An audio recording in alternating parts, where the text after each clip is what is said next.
Hey everyone, welcome to Let's Cats. I'm streaming this on Twitch, but I'm also recording it so I can put it on YouTube. Though there's no like chat or anything in the corner. I guess I should like hide my logo. Anyway, Game Grumps played this game. It's called Roman's Christmas. It's a detective murder mystery furry game. And that is right up my alley because I absolutely loved Aviary Attorney. And I really want to play through this. So I'm going to play through this for a couple of hours on this stream, and then I'll probably come back to it later. And it's Christmas, so why not play a Christmas game, even though it's a murder mystery?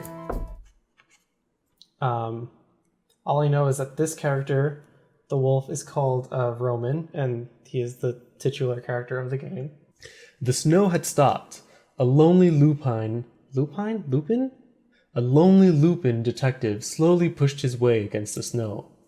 It was a familiar pathway he followed, his footsteps heavy on the snow-buried stone pavement as he approached his destination. Day 1, 23 December 1285. It's 2 days until Christmas and 2 days until the end of my fast. Oh wait, is that me talking now? As Roman? I'm just gonna do Roman as my normal voice because that'll be easy on me. As nice as it is to feast on Christmas, I can't stomach a month-long fast. A whole month without any meat would certainly turn any wolf into a hare. Next time I'm not fasting for a month just to solve a case. Lucky for me, I closed my last case before it ruined my vacation at the White Star Tavern. I'm not going to let another case interrupt my vacation. Not even a murder. Pulled my fur coat tighter and continued to walk against the cold wind towards the distant tavern. Okay, so I wonder if, like, he needs to not eat meat to, like, heighten his detective skills or something. I finally saw the sign of the White Star just as the warm breath coming out of me began to froze against my snout. My snoot. I wonder why the tavern keeper won't move to a better spot. If it weren't for their excellent cider, a tavern this far from downtown wouldn't last a year. The door hinges creaked as I pushed it open. The warm scent of a fireplace, smoke, cooking bacon, and wheat bread encircled me. Several oil-painted portraits of white fur dragons decorated the walls, each one exquisitely painted. Several paintings of white fur dragons specifically. I haven't seen you for a while. What would you like to have today? Sarzin was dusting one of his precious portraits when I entered the tavern. He paused just long enough to speak, then continued his work. Why does an azure-scaled dragon like him love white fur dragons so much? Maybe I'll never know. Same as usual, but my fast doesn't break until the day after tomorrow. Got it. Sarzin put down the duster and then wiped his hand with a cloth at the counter before grabbing a beer mug and making his way towards the cellar. I hung my coat on the hat stand and sat beside the fireplace to warm myself up. What a coincidence to meet you here! What about buying me a drink to celebrate this moment?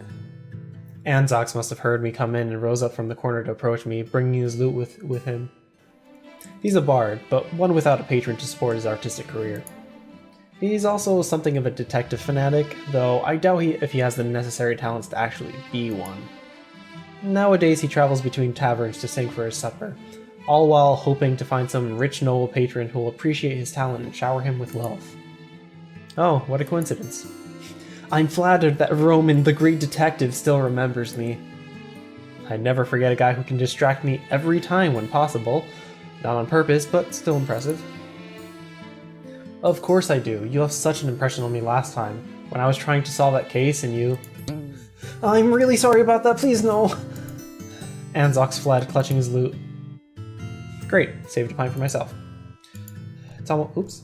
Whoa, I guess if you right-click you bring that up. It's almost dinner time, but there's no other customers here. Is it because of the heavy snow? Starting to feel thirsty after staying by the fireplace for too long. What's keeping Sargent from bringing up the booze? As I looked around, I spotted a guy covered in a priestly robe and veil, wearing a silver, I think that's silver phi cross and curled up at a corner table. I can't make out his face in the candlelight, his mug of cider still full and untouched. Who in the hell would... Is that a disguise? Hasn't he heard about the saying of tiger changing their stripes?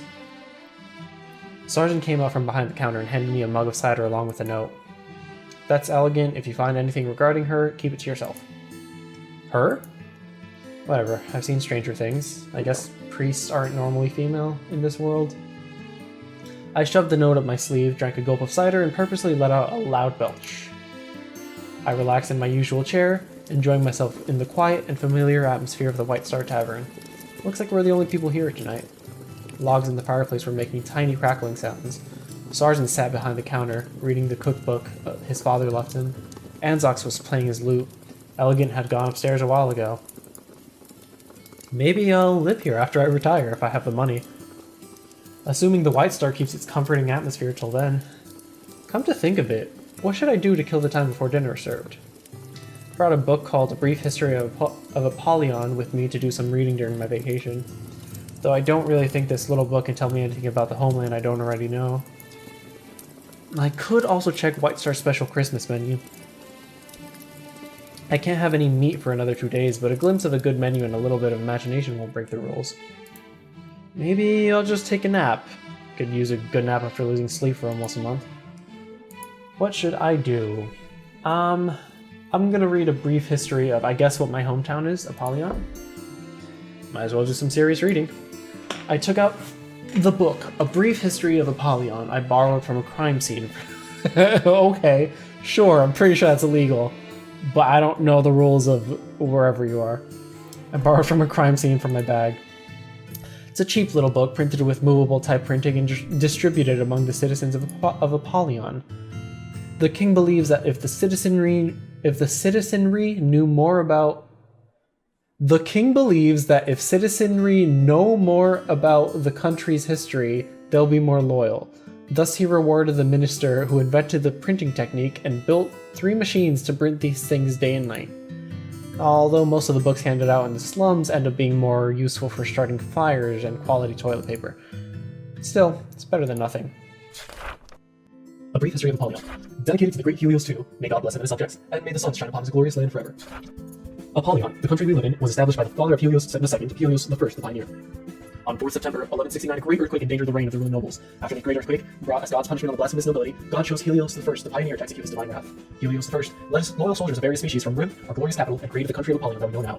Helios I noted the strife and discrimination that caused by age-old hatreds between species. Thus, he decreed that all species in Apollyon would be equal. On 1st September 1230, Helios II ascended to the throne after Helios I's demise, both to sleep. Truly, a blessed land of equality. That was definitely said with sarcasm. That's what the italics was for. Sargent came out of the kitchen and brought me a plate of smoked herring and a pale ale. Wait, you can't eat... I guess fish doesn't count as meat? Oh, thanks. What voice did I just gave you a voice and I already forgot it. I'm gonna give you like... I don't know, I'm gonna play with him for a bit. That almost meat, huh? Pity I can't serve you clams in this cold weather. At least it's better than carrots. Fortunately, we still have some smoked herring. I'd have to serve you carrot stew otherwise. Bon appetit. That doesn't seem right for him. No. Well, he'll just have that voice for that line. He returned to the kitchen, then brought Anzox a bowl of lamb stew. I'm jealous. Elegant came downstairs, hesitated a moment, then took a seat at a corner table. She glanced at me and I quickly looked elsewhere.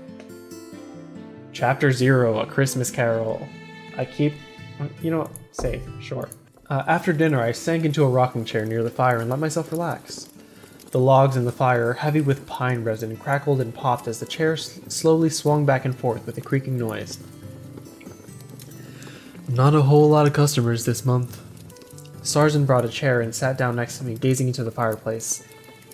Don't worry so much. Just give it another couple days and you'll have as many customers as you've had in the years before. I get the feeling this year might be a little different. I can't really tell why, though. Perhaps the howling winds outside are keeping the customers away?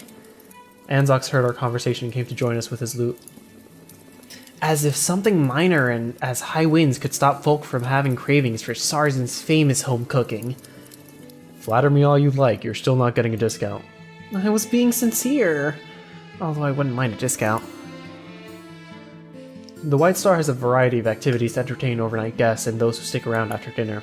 There's a darts competition Saturday evening. If all the players are friendly and there's no authorities around, Sargent will cover some tables with blue flannel and take bets. I doubt anyone like that would be out in this weather. I elbowed Sergeant quietly and gave him a wink. Not tonight. He glanced toward Elegant. Okay, I think I was just flirting with him for like half a second. He glanced towards Elegant before whispering to me with one hand hiding his mouth. After all, we don't know her that well. Let's hold off on the gambling for the time being. Oh, okay. That was a gesture for gambling, not for hitting on him. Well, if you think of something else, let me know. I'll see if I can keep myself occupied. What do you want to do today? Let's talk to Elegant. I'm curious about Elegant. By the way, I don't know Elegant very well. I'll ask her quietly when Anzox won't notice. I walked towards the round table she was sitting at before pulling out a chair and taking a seat and offering my hand. Hello, I'm Roman. What is that face, lady? What is that face? I waited for Elegant to reach out for a handshake, but it seemed she didn't want to. My right hand hovered in the air awkwardly as a silence. Hello. I apologize if I'm disturbing you. I was about to push my chair away and end the embarrassing conversation before it started, but paused as she motioned for me to stay seated. She looked me up and down slowly. I could almost feel the weight of those lake blue eyes through that thin veil. As a detective used to observing others, I know how uncomfortable it is to be examined so thoroughly by such sharp and intense gaze. You are on good terms with the owner of this tavern, are you not? Well, you could say that, but how can you tell? The way you pass information is too obvious. I felt naked. It was like her eyes were peering through me and into my soul. You need not fret. I do not care about your business. I would imagine a detective like you has more than a few informants. I didn't notice until now how I was involuntarily biting my left thumb. It's a nervous tic I've had since I was young. Still haven't managed to break the habit. No need to be polite. Just tell me why you came to me. Well, if you insist. Relieved, I unclenched my fist and took my handkerchief to wipe the sweat from the pads. I guess he has paw pads. I didn't think about that. It's weird when they bring up just like a furry thing. Just, oh right, we have paws. We have tails. I always forget with games like this. Actually, I came here to ask. Your cider, your gender, your race. I'm going to ask about your race, I guess. Oh, I don't know what is proper and improper to ask about in this, society. So, I want to know why you're wearing this robe, but okay. May I ask what your species is? I am a feline, can you not tell? Or has the great detective been dazzled by my looks? There was a teasing glitter in those blue eyes under the veil, like a particularly clever child who just fooled a teacher. Shame on me. At this moment, Anzox suddenly came up. Oops, I thought I would be able to ask her another question. Oh well. Still deep in conversation, are we? I thought you were talking about nothing, so I thought I'd join in. Trust me, we got plenty to talk about. By the way, I heard a puzzle in a tavern from another town. Would you be interested? Sorry, we're kind of in the middle of... What's the puzzle? Why are we over here now? Elegant seemed interested, taking her mug and sitting down with Anzox by the fire. Playing a puzzle game again, Anzox? Sergeant finished cleaning the kitchen and came to sit by the fire. Yes, you came just in time. I'm not really in the mood. Hear a story or go west? I want to listen to it. This Game Grumps, when I heard of this game through Game Grumps because they played this a little bit, and this is where they ended off. But this seems like a tutorial on how to play the later part of the game, so I kind of don't want to miss it. It's not like you've got anything better to do. You can just listen and let us solve the puzzle if you want. I'd better do it myself than leaving it to you guys. Let's start, Anzox. Anzox cleared his throat, then caressed his lute instead. One night in a small farming town famous for its barley, the only windmill in town came to a stop. This was the first time it happened. Since the mill was so vital to their work, the villagers rushed to check the mill. From afar, the villagers saw the windmill blades were no longer rotating. They thought that the sudden wind and snow had broken the transmission shaft that ran the mill. The villagers came to the mill, the ground covered in thick snow over their ankles. The dark wooden mill towered over them in the white expanse, the blades turned in an ominous position, looking like an inverted cross. I assume this was a puzzle, not some bar tale used to coax coins from drunkards. Elegant's tail swished as she impatiently drummed her fingers on the tabletop while Sargent sat and listened attentively. It's not as if you're paying me, so just sit and listen. Allow me to continue. As they drew closer, they found the windmill's maintenance gondola was tied with a hemp rope to secure it. Please click the clue button to view specific evidence. Thanks. Ordinary rope tying the mill around the maintenance basket. Okay. But then they saw it. The miller who ran the mill was suspended upside down in the middle of the air. His eyes were wide open with fear, his face contorted as though he was screaming in terror. His paws were stiff and hanging down and level with the edge of the windmill blades. The snow from yesterday clung to his cold body. How ironic that the object used to ensure safety had become a lethal weapon. No one could imagine that. Lethal? Wait a minute. Anzox, did the safety rope really cause the death of the miller? Wait, no, wrong person. Unless that's the voice I'm going to give Roman now. Did the safety rope really cause the death of the miller? Do you disagree, Roman? After all, the safety rope was tied to the miller's dead body. Yes, but why can't the safety rope be the murder weapon? It was tied around the ankle. It can't be deadly if it's tied to the ankle. Is it like that sport from overseas? What do they call it? Bungee jumping? Correct. A safety rope is typically tied to the ankle or waist. Considering the position of the body, the only possible way was tied to the ankle. That is indeed true, but there must be something like that killed the miller. We can discuss that next. Go on then, Anzox. As I was saying, the miller had died in the windmill, where he had spent his nights and days. The local police initially determined that the old miller was trying to repair their windmill while he was drunk. He had slipped, lost his footing and fallen from the repair gondola. However, the cause of death was still unclear, though his head might have struck the windmill. The townsfolk invited one of the greatest detectives in the realm to investigate the scene. He was an old-fashioned detective, and refused until he was paid no less than 13 rayar and all travel expenses. 13 rayar? That's 910 sate! For just one case, that detective could eat fried lamb chops for every meal for a month if he hadn't vowed to fast until Christmas. I wish my cases paid that well. Do they not? I thought you were worth the price. Anzox started to laugh, but stopped when I glared at him. When the townsfolk came to his humble residence, he was seated behind his great desk, playing with a prism he thought he had bought from the capital's Grand Bazaar. Sunlight from the small window passed through the lens and scattered into a rainbow of color. Are these details important, Anzox? After listening to the villager's account, the detective struggled to get up from his easy chair with a cane, then asked his only servant to call the carriage. This would be one of his few field investigations. One problem was that the description of the crime scene is not detailed enough to his liking. Another problem was that the case sounded so bizarre. And the biggest problem was that the glib bard could not get to the point. Then why don't you tell the story? Sudden interruption made Anzox blush with anger. It's fine. The details make the story more vivid even if they are irrelevant. The day after the body was discovered, the detective arrived at the town in the afternoon. He learned from the gossip in the tavern on the night of the miller's death, 2 people had spent the night in the mill, but they both had alibis. Who were they? One was the miller's daughter, the other was the miller's apprentice. They had spent the night in the mill as usual. About those 2 people, I'd like to know about the apprentice. What was about the miller's apprentice?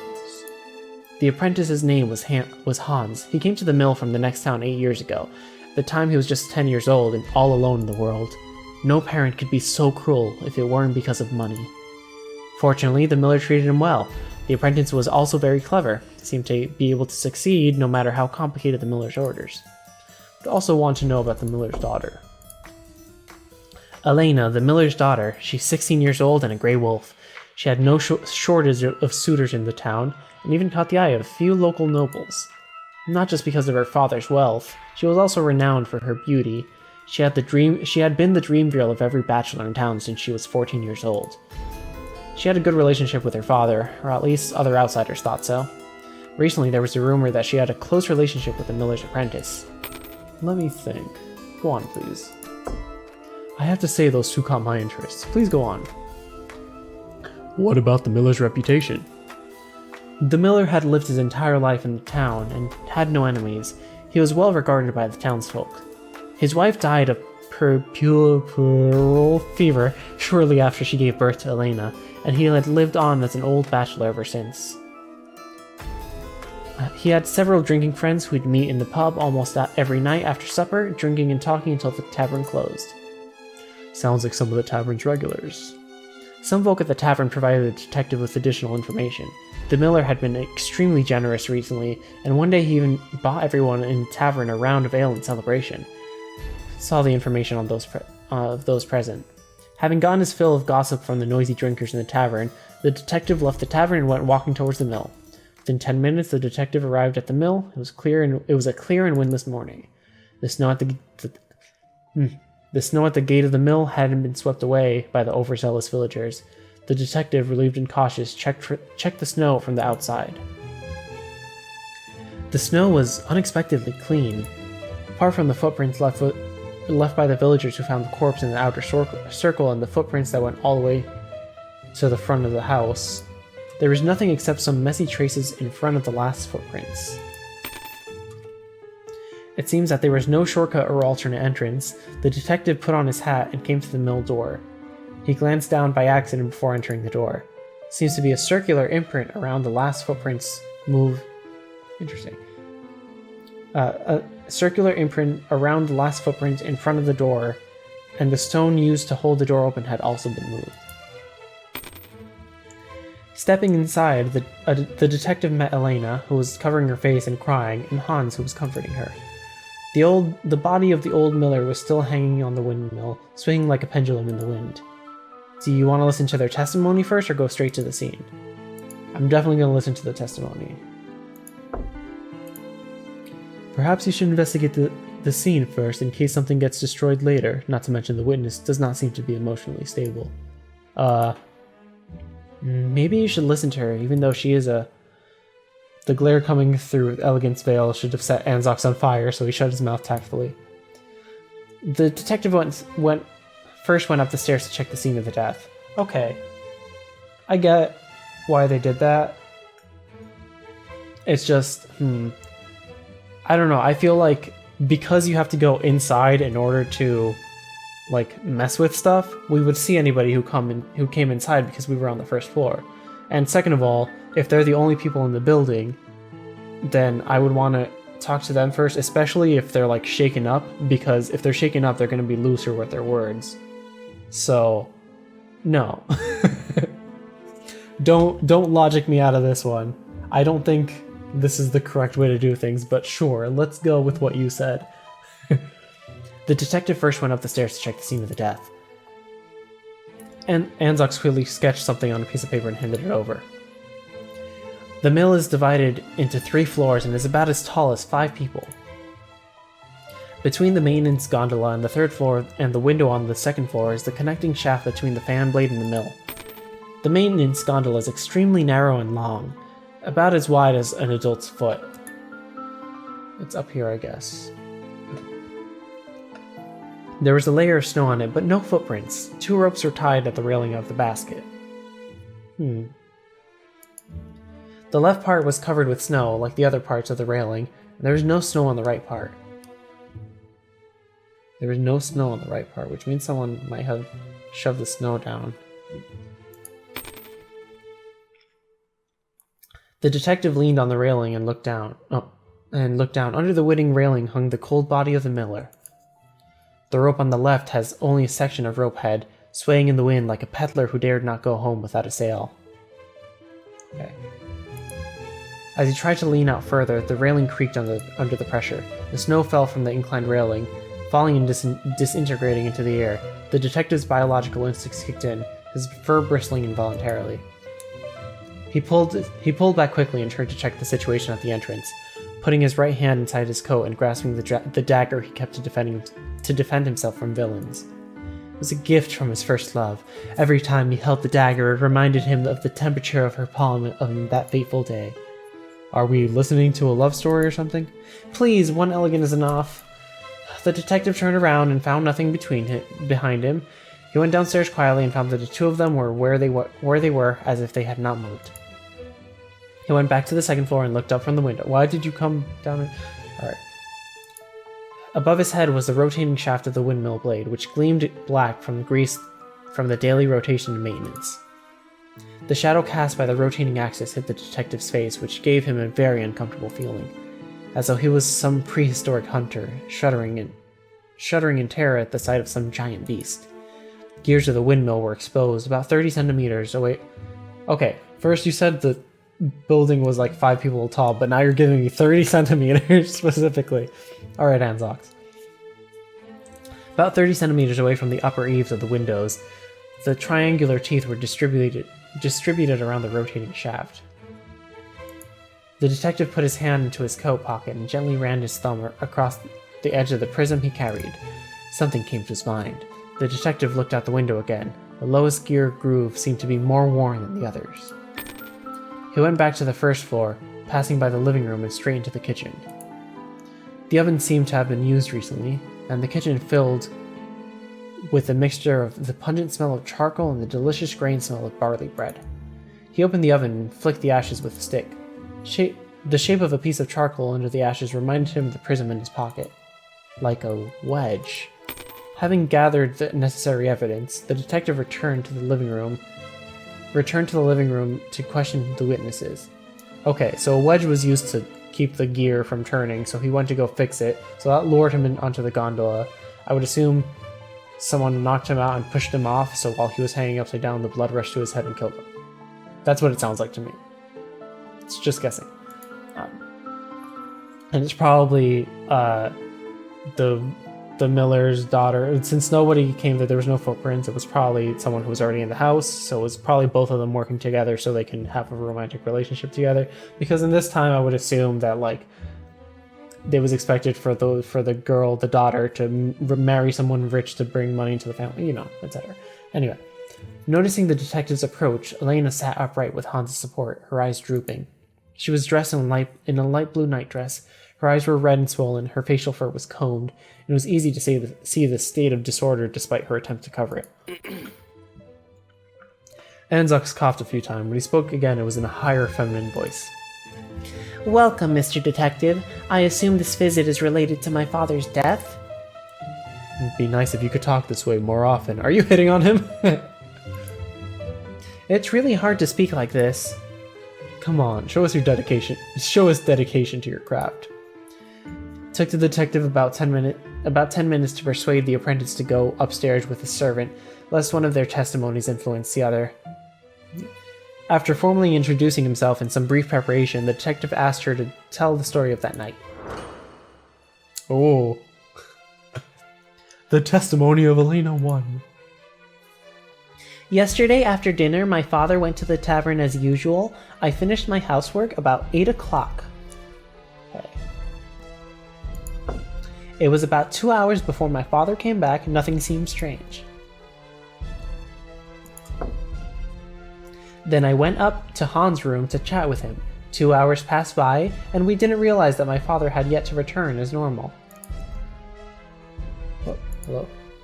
It wasn't until around 11 o'clock that we realized how late it really was. I hurried downstairs thinking my father was quietly sitting in the living room, ready to scold me, but he wasn't there. The door was closed and no one was in the living room. I had a feeling that something terrible must have happened. It was like a snake had slithered under the door and crawled up my spine to whisper in my ear. I don't know if it was because of the wind or the old hinges, but the door on that day was more difficult to open than usual. It's interesting.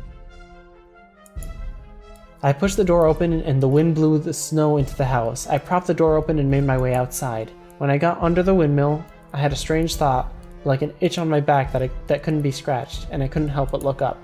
Hanging above my head was a purple face that was swollen and swaying in the wind.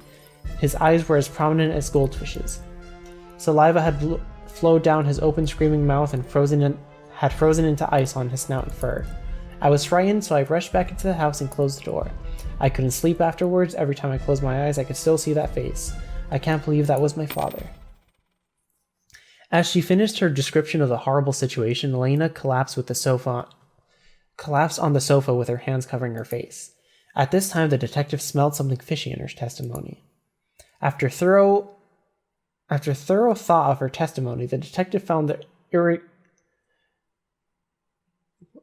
how do I read this? This is a word that I know. Irreconcilable contradiction between the testimony and the evidence. Which evidence contradicts Elena's testimony? I'm just going to pick the stone. Maybe this one. Think before you speak. Okay. So they're just kind of giving it, letting me choose. I literally can't think. It's contradictory. Why? Well, anyway, I think it's a contradiction. Then perhaps you should find a more suitable job. Oh my god, she's so sassy. I love her. Let's see. I can't, like, my brain isn't picking up what it was. Can I look at her thing again? There were footprints in the outer ring of the snow, one of which reached the door. In front, the last footprint there was a jumble of tracks. That's fair. She did step out, but there was a jumble of tracks, it said. So who else stepped out? I guess, maybe? I don't know. I guess. Footprints. Oh, give me some details. Alright, I guess it was the footprints. The paradox is, Elena will destroy footprints. No other footprints on the scene. It was said earlier that only one series of footprints on the site reached the gate of the mill. Since Elena had got out, she would have certainly left her own footprints as well. Okay. Although I don't know how she did it, but it said in the front that there was a jumble mess, so... like... she probably stepped out, and then when people went to go check on it, they probably messed up the front. I don't know. Whatever. Although I don't know how she did it, Elena must have concealed something. As for the reason, we can only go on with the inquiry. After all, contradictions can't just be based on conjecture. Exclamation points! The detective tidied his sleeves and carefully pointed out the errors in Elena's testimony. As I recall, Miss Elena, you just said you went to check outside? Yes. Then why is there only one set of footprints outside the house and the gate of the mill? Well, I must be so scared that my memory is confused. Let me start over. Testimony of Elena 1, corrected. Yesterday after dinner, my father went to the tavern as usual. I went upstairs for Hans to chat. Why did she stuttered?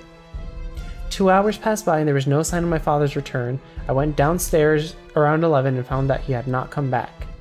I opened the door and my father's distorted head appeared as the body swung outside. I was so scared that I ran back to the house and closed the door. The scene was so frightening that my memory was confused. That night, every time I closed my eyes, that horrible face would pop up. I couldn't sleep at all. As long as a lie is told, more lies are bound to be used to cover it up. It's a pity that even most talented folk can't make up every lie perfectly, let alone under such pressure. Miss Elena, I like how it says detective now, but it's still Anzox talking. Miss Elena, there's really no need to hide anything from me. Even the detective saw through the lies she made up this time. Okay. This time, it's the corpse position, because she couldn't have seen it without stepping outside. It's the position of the body. How could Elena see his head in the door if the miller's paws were even with the windmill blades? Elena saw what she should not have seen, only because she was actually out there and cleaned up her footprints when she came back. Not to mention, cleaning up footprints is suspicious. Why would you need to clean up your footprints if you're just a witness? Perhaps she panicked and did something that would implicate herself accidentally, or the whole scene she described was just some sort of delusion. That could be true. As you said, you saw the face of the deceased in the door. This is definitely impossible for you with the current position of the body. Corpses don't simply move after death, do they? How could? I don't even know. Elena screamed hysterically and ran out the room. It seemed that he couldn't get near her for a while, so the detective went upstairs to visit another witness, Hans. The detective saw Hans upstairs. He was wearing a soft hat, a burlap jacket, and brown linen trousers. The dark gray eyes under the brim made the detective uncomfortable for some reason. That kind of look reminded him of a colleague he met in another case several years before, a wolf with beautiful blue eyes that had an unruly and wild gaze. Don't push it, you. Calm down, man. As I started to get up, I was pressed back into my seat by Sergeant's thick claws. He's still so sensitive about conflict between customers. 5 years ago, someone made the mistake of starting a fight in his tavern. He grabbed the guy with only one paw and threw him across the street. Somehow this attracted more customers. I still don't know what they're thinking. Are they all masochists? And the detective noticed that the hair on his paw seemed to be darker than elsewhere. The detective's face remained unchanged. He lowered his hat to cover his spying eyes. Mr. Hans, if you don't mind, hope you don't mind, I'm just doing my job. The detective sat in the wooden chair opposite of Hans and handed his cane to the servant beside him. I would like to hear about what happened that night. So straightforward, Mr. Detective. Well, I'll sure try my best. The testimony of Hans 1. Yesterday after dinner, like every ordinary night, the miller went to the pub to pass the time. Elena and I stayed in the mill to watch the house. We stayed in the room until 11 o'clock, then found out that the miller didn't come back at his usual time. Elena went downstairs to check while I hurried back to my room. It wasn't long before I heard Elena screaming downstairs and the sound of the door being slammed. I went downstairs and saw Elena, pale and slumped on the ground. I took her back to her room. She told me off and on about what she saw outside the door. I stayed at her bedside all night to keep her company. Okay, just one question. Is there anything suspicious? No moving around. Is it true that they didn't walk like they said? What? Not only is this suspicious, but also their previous alibi. Supposing that they could collude with each other to commit a crime, it's necessary for them to prove each other's absence. Is there anything suspicious? Room. Their testimony is contradictory about their room. Obviously, the wording seems to be a little subtle. What about it? Different rooms. Yes, that's true. She said that she went back to his room, but he said that he was at her bedside. They clearly have different rooms. Elena said that she went to Hans' room to chat with him, but Hans' testimony now seems to mention that he went back to my room. Back to my room. Oh, I didn't catch that. It may not be the same room. Seems like one of them forgot the prepared testimony in haste. Mr. Hans, I have a small question. It has nothing to do with the case, and more with me being a jealous old soul-face with two young lovers. In which room do you usually date in? Well, in Elena's room. If that were the case, then Elena's testimony contradicts yours. She told me that you two were in your room as usual. Oh, really? She may just be confused by the shock. Or was she so frightened that she forgot the alibi you agreed on in advance? What are you talking about? I don't even know.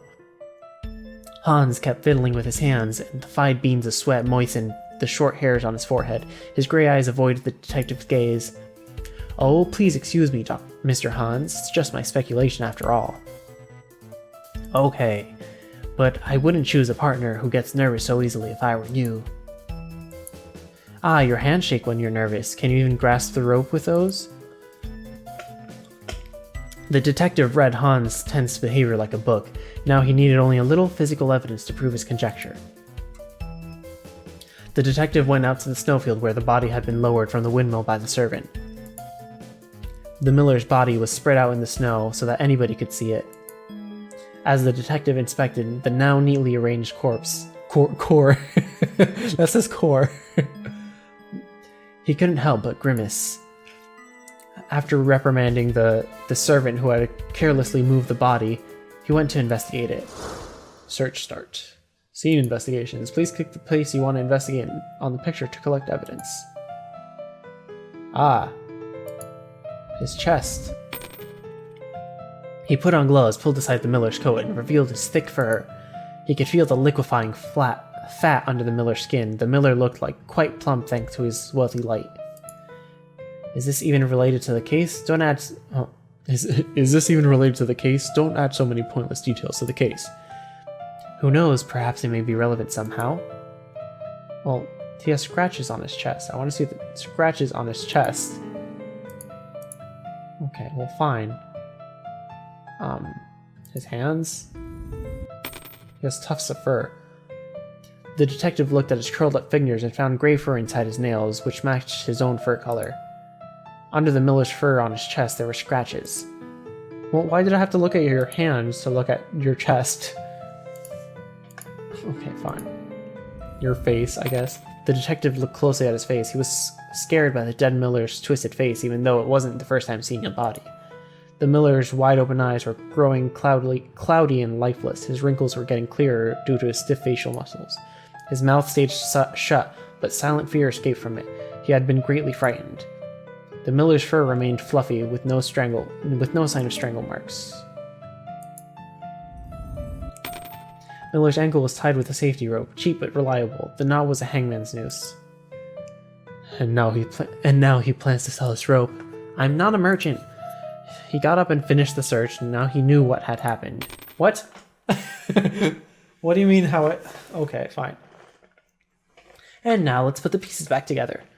Wait, there's still a lot of questions to be solved. Didn't you take notes for evidence? Take a good look. Seems that the main problems with this case lie in the cause of the miller's death, the weapon that killed him, whether he was murdered, and the killer's motive. The process of how this happened is also noteworthy. It's impossible to confirm whether the sequence of events. We should focus on the factors that change with time, such as weather. Why was he scratching his own chest?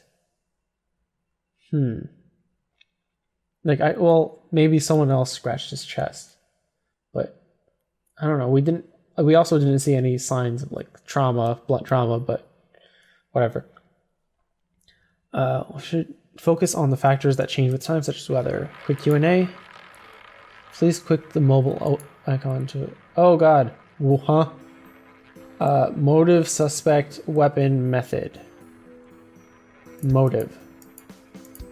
How do I... What, weapon? Why? What's your opinion on the murder weapon? What's the murder weapon? I think it's stone. It looks like shock.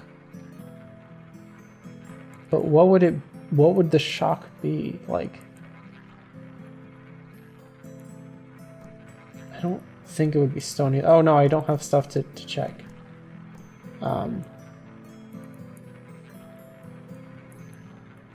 Oh, did he actually hit his head on the windmill? He had seen something, and he was so shocked that he backed up and he accidentally fell. Maybe it was an invisible weapon. Interesting.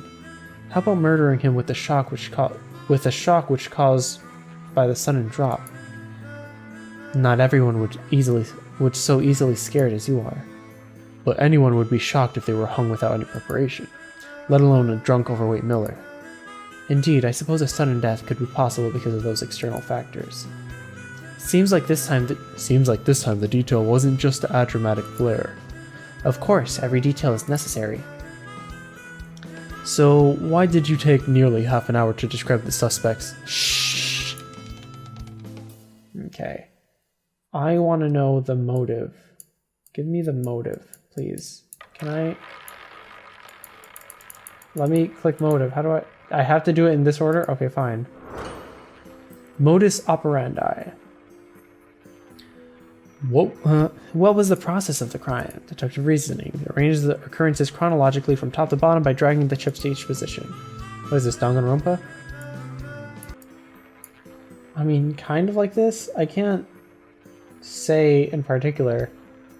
Suspect burnt down the wooden wedge. Right now there are 1 chips in their positions. It will help you a lot if you arrange the events in chronological order. You can manage your thoughts about the case easier this way. Sort the 5 chips from thought. Oh, come on. Yeah, 1 chips and... First exclude the impossible options. There's things that couldn't possibly happen. Okay. Like that? Oh my god, what? Suspect burnt out the wooden wedge. 3 chips now. Okay. Oh, actually this might be correct. How? 0 chips in their position. Okay, no, so the wedge is in fact the last thing. How? Oh my god. One chip in their position. Okay. Let's just figure out where they go. 0 chips. 46127. Did it just give me what it is? A voice whispers 41627. Oh, I see. So that makes sense. There was no path going into the house. Duh, I forgot about that. There's no path going into the house. So that means he had to kill him without him coming into the house. Okay, yes. Okay, that explains why there was no strangulation thing. All right. That does clear things up. I get it now. This one was a little obtuse, which is weird because this is the tutorial. Seems right. Luck may have been a component, but not impossible. Motive. I mean, this is easy. Let's talk about the motive then. First of all, we already have established that the miller got along well with the villagers. What could the motive for murder be? Family conflict, probably? Daughter's relationship, yes. The miller wouldn't allow the relationship between his daughter and the apprentice.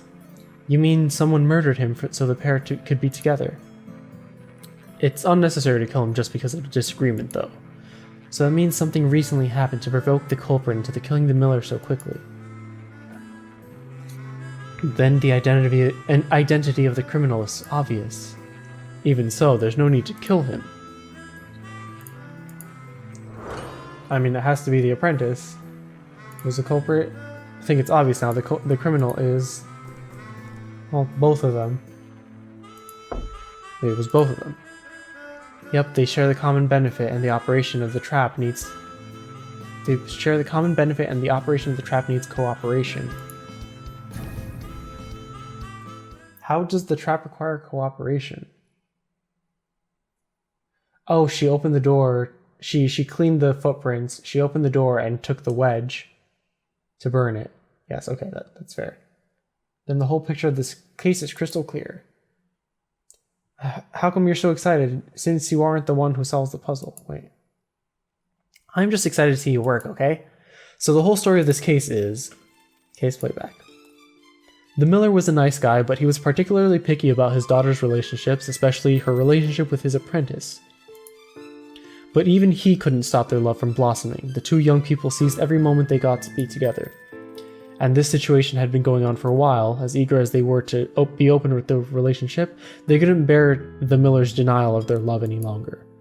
All of a sudden, the miller made an important decision. That is, the miller betrothed his daughter, the miller agreed to their marriage. Yeah, that's probably true. He betrothed the daughter. He sold the daughter off. The miller had picked out a satisfactory candidate among his daughter's suitors and announced his decision to her. The miller thought he had arranged for a good marriage. Naturally, his special generosity made his acquaintances at the tavern extremely enthusiastic. Which is why they decided to kill the miller that night. The lovers were supposed to escape that night after they finished the deed, but the heavy snow and another accident forced them to change their plan.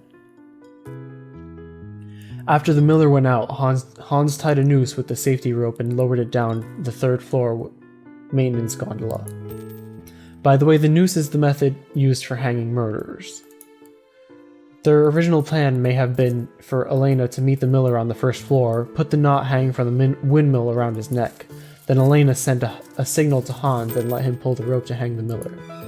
But even the calmest people may make a costly mistake when they kill for the first time. At about 10 o'clock, Hans, whose hands shook when he got nervous, lost his grip on the rope and dropped the knot in the snow, leaving the circular imprint. Elena, who had just opened the door and was ready to greet her father, saw the noose fall to the ground.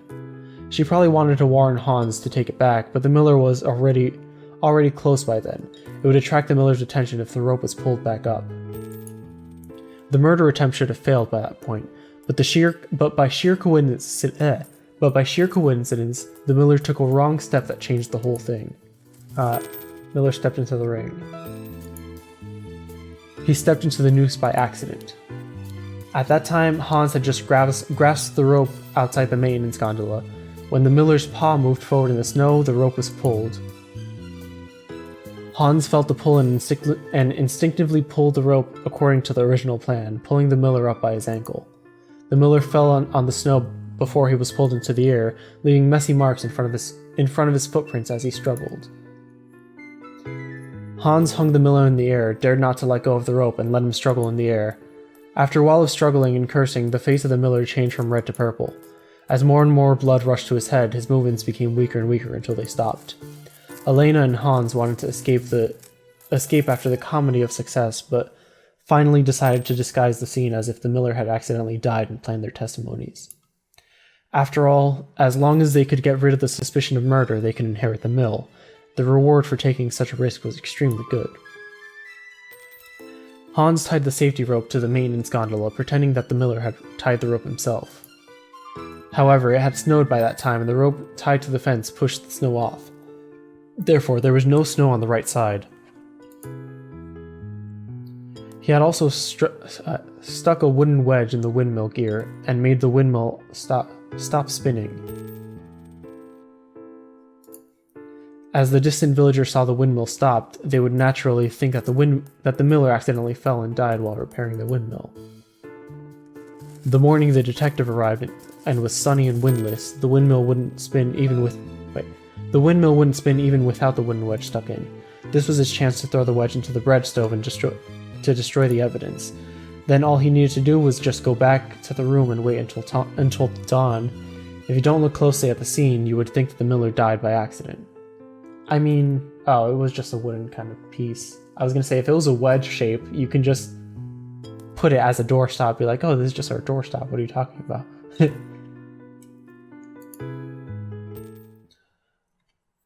Although it looks intriguing at first, it's actually a novice puzzle with many loopholes.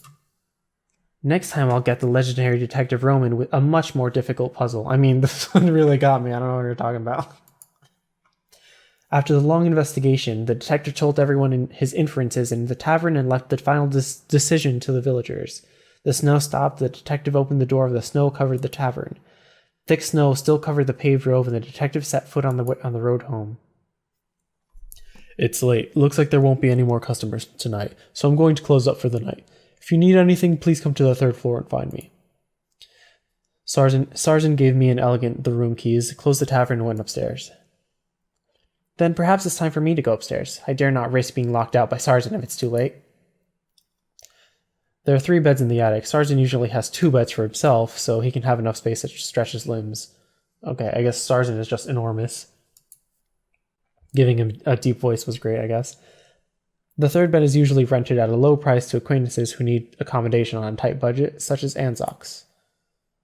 Elegant and I sat at the same round table, staring at each other silently. Is there anything else to do tonight? The only thing I can do is go back to my room. Why did you even give me the option? I was planning to just relax, but I didn't expect to spend the whole evening solving a mystery. I may have a headache now. I want to go back to my room and rest. Finish the rest of my beer. Oh, great detective, you can really drink a lot. It's not like I'm downing liquor. Doesn't matter if I have a cup or two. Pointed to the cider that she'd only have a sip from in front of her. After hearing your reasoning just now, it is definitely not something a drunkard could come up with. Then I'll take that as a compliment. By the way, a quick tip for you. I approached her and said, your clothes look a bit out of place in a tavern. Everyone's going to notice a teetotaling nun in the middle of a group of drunks. If you're planning to stay here, I'm afraid you'll end up scaring away the target of your investigation. Oh. I see. An amateur mistake on my part. Elegant hesitated for a while, then turned to look at me. Thank you for reminding me. Ah, you're welcome. So it turned out that you really are investigating something here. I guess I'm right. You're not entirely wrong, but now it is too late to change my clothes. I have to think about how I play this afterward. Elegant, who had been confident until now, seemed to become nervous as she gazed at the reflection in her mug. When you have a moment, I'd like to find some time to hear what you're actually doing here. It's late. I'm going to bed. Good night. I said goodbye to Elegant and went upstairs to my room. My room was the first on the right. Unsurprisingly, Sargent had already cleaned the guest rooms impeccably. Maybe I was too drunk, kicked off my boots and flopped onto the bed. Was almost dreaming when I touched the pillow. Whoa, black sheep. Something won. Aw, look at Anzox. He's cute.